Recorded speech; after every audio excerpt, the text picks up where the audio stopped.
لبيته الطيبين الطاهرين المعصومين المظلومين المنتجبين المنتخبين. أما بعد فقد قال الله تبارك وتعالى في كتاب المبين. بسم الله الرحمن الرحيم. وما خلقت الجن والانس الا ليعبدون. صلوات محمد. بسم اللہ الرحمن الرحیم. نادی علی مظہر العجائب تجد عون لقا فی النوائب. کل ہم وغم سعنجلی بعظمتک. یا اللہ یا اللہ یا اللہ بنبوتک یا محمد یا محمد یا محمد. بولایتک یا علیو یا علیو یا علیو ادرکنی. صلوات بھیجے محمد. عزیزان قدر، برادران عزیز، ماتم داران سید الشہداء اور موالیان حیدر کرار، بے جذبہ ایمانی رکھنے والے عزادار، آپ لوگ جمع ہوئے ہیں اور ماشاءاللہ عمدہ سے عمدہ خطیب، شاعر، ذاکر میری آنکھوں کے درمیان، میری آنکھوں کے سامنے بیٹھے ہوئے ہیں. حالانکہ ان لوگوں کے سامنے ہم سے سینئر بھی ہیں اور ہم سے جونیئر بھی ہیں. لب کشائی کا موقع ملا اور اگر کوئی خطا ہو جائے تو اپنا چھوٹا بھائی سمجھ کر دست ادب کو جوڑ کر میں معافی مانگوں گا. میرے سرکار، یہ فرش عزا ہے اور اس کا ایک احترام ہے. کچھ لوگوں کا رواج یہ بنتا ہے کہ فرش عزا پر آ کر وہ کام کرتے ہیں جو کام انہیں باہر بھی نہیں کرنے چاہیے. دیکھیے، یہ فرش عزا جو ہے، یہ فرش عزا ہمیں آپ کو بڑی آسانی سے مل گیا، لیکن جس نے اس کو بچھایا ہے اس نے بڑی مصیبت میں بچھایا ہے. کیا؟ یہ ہمیں اور آپ تک فرش عزا بہت آسانی سے پہنچ گیا، لیکن جس نے اس فرش عزا کو بچھایا ہے، جس نے اس فرش عزا کی بنیاد کو رکھا ہے، اس نے بڑی مشکلوں میں رکھا ہے.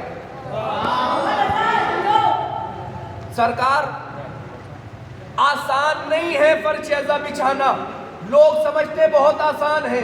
نہ، آسان بات نہیں ہے. فرش عزا بھی وہ بچھا سکتا ہے جس کے دل میں علی کی محبت ہو. جزاک اللہ بھائی، جزاک اللہ. بولتے رہیے تاکہ میرے حوصلے کا پتہ چلے کہ میرا حوصلہ کھلا ہوا ہے.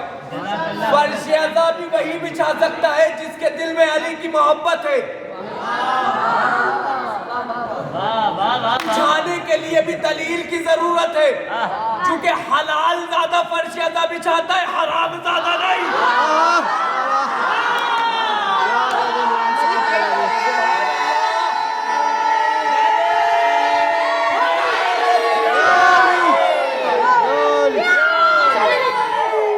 اس فرش عزا کو بچھانے والا بھی حلال زیادہ بچھاتا ہے. ضیافت صاحب، حرام زیادہ نہیں، کیونکہ اس لیے جن کے شکم حرام سے بھرے ہوئے ہیں وہ فرش عزا کے تو بچھانے کی بہت دور کی بات، فرش عزا پر آتے ہوئے کتراتے ہیں.